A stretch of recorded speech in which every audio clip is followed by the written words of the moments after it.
Hello and welcome. In this video, I'm going to show you how you can change your Windows display from light mode to dark mode.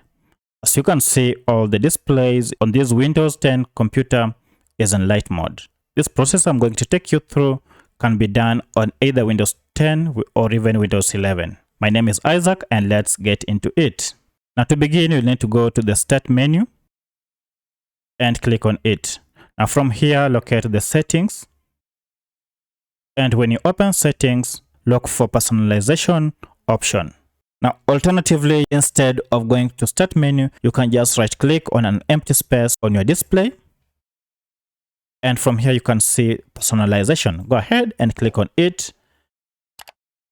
And it will take us to this page. Now, from this page, look for colors. This option, click on it to open it.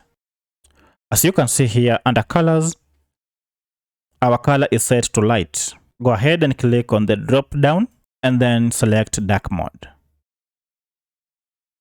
And immediately your Windows will go from light mode to dark mode. If we go to start menu now, you can see it has changed from light mode to dark mode. If this video was helpful to you, kindly hit the like button and also subscribe to this channel to support me. Thank you for watching and let's meet in the next video. Bye bye for now.